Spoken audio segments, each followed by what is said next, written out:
afternoon. Today's video will be addressing the Christian Last Supper. As I have been taught along this journey, this experience, God in His timing will reveal information to me that He wants me to know. Not necessarily something that I have been searching to understand, but a clarity of the mysteries or misunderstandings from the past that He wants set correct. So, the Last Supper. If we take Da Vinci's painting in, I believe it is the Saint Maria Della Grazia church in Milan, Italy. That painting has been the topic of debate for both scholars and religion for just hundreds and thousands of years.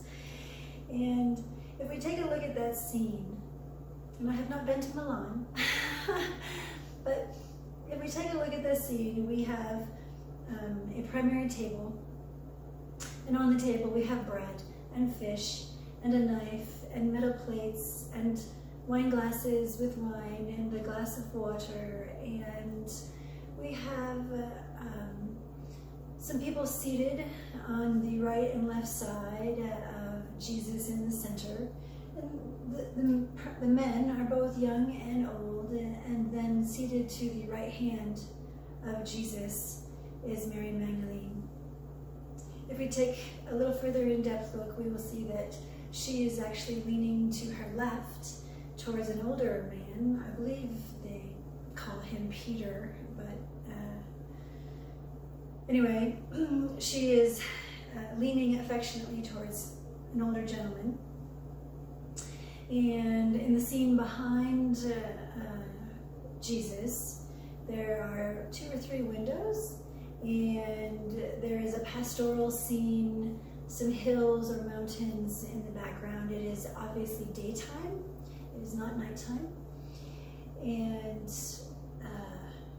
one of the gentlemen is holding a bag, presumed to be a bag of coins of Judas's betrayal, with 30 coins in it. And I believe that is supposed to be the depiction of the Last Supper of Jesus, the Christ, before He died and ascended to God.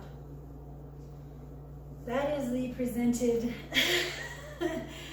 knowledge that I am familiar with, that has been handed down through the ages.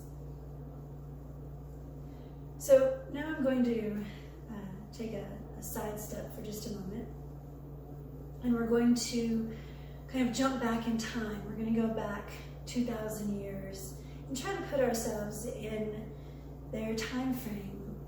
And Jesus was Jewish, and his family, it is said, traveled to Egypt, so they had ties and family in Egypt, and they also had family in Jerusalem and the surrounding areas of the Middle East.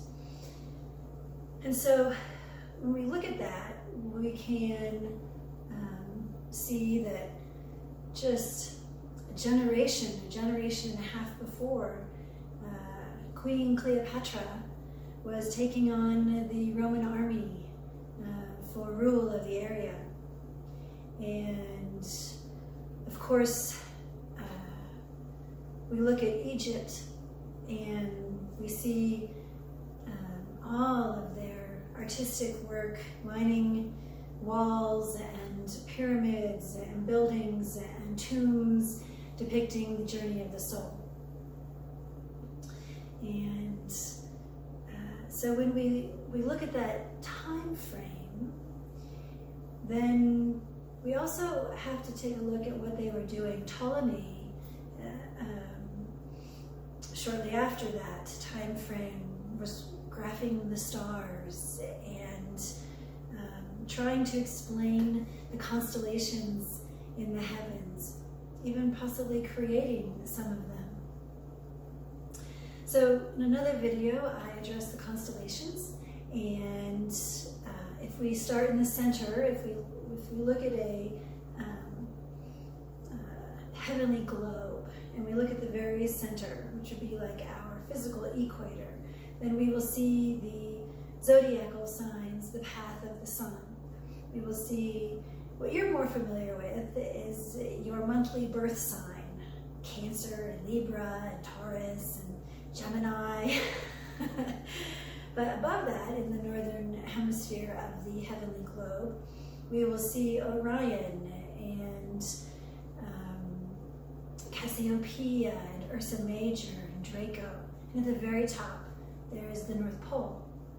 In the southern hemisphere, which I cannot see because I live in America, but if you were to look at the stars and constellations in the southern hemisphere, you would see Eridanus and Pavo and Mensa and Caelum and Indus. And those constellations come down to the very bottom by octaves to the South Pole. So what do these constellations have to do with the Last Supper? That's a great question. I'm so glad you asked. Because it's actually a depiction of the final aspects of the journey of the soul. When you look at the Dendera zodiac from ancient Egypt, you will see that it spirals in with a variety of characters and animals and working equipment, and it spirals in, and then there is like a pole, and the person ascends up the pole and pops up the top. That pole is the cosmic pole. It is the constellation, cosmic path of the sun, spiraling up to the top. And so when we look at the Last Supper, what we actually see there is many of the constellations in the southern hemisphere. We see Mensa. Well, first of all, so we see Mensa, which is the table, which would be the primary table at in this painting. Then we see the fish, Pisces ostreus, I believe. We see Dorado, which is another fish, a swordfish, if you will. We see bread, which is symbolic of the bread of life. We see a knife on the table, which would be Caelum, the chisel, the sculptor, sculpting, cutting. We are actually looking at the 30 pieces in the sack, Judas's so-called betrayal, which was not a betrayal at all. But the 30 represents the 30 degrees angle to which you enter the cosmic pole. Just like in order to enter the center of the Earth, you have to go in at a 45-degree angle, and then there is the 60-degree angle at the very top. And so when we look at the table of the Last Supper, it is actually representing the constellations and the path, if you will, spiraling down to the bottom of the cosmic pole, ascending up with the yeast rising, the ascending up the pole from the base metal plates up to gold. It is the alchemy of the soul. It is the alchemy of the person from human to divine. So that picture is not the Last Supper of Jesus. It is the wedding reception of Mary Magdalene marrying God, seated at the right hand of God, just like Isis and Osiris. She was the soul journeyer who ascended to heaven and is seated at the right hand of God.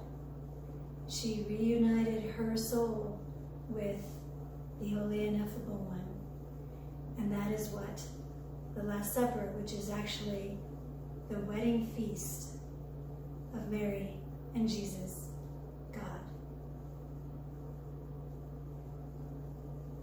I know that's a lot to take in. I know that is not what you have been taught. But the story and the symbols need to be made right. When you look at the other constellations,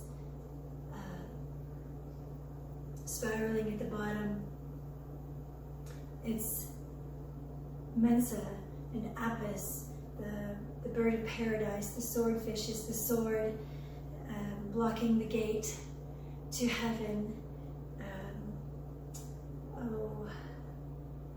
What is another one? Dorado is the swordfish. Eridanus, the river of life. You actually have to get off the river of life in order to spiritually die and go to God. You don't physically die. You take your body with you. It's a spiritual soul evolution. It's actually good. It's a transformation, a transfiguration.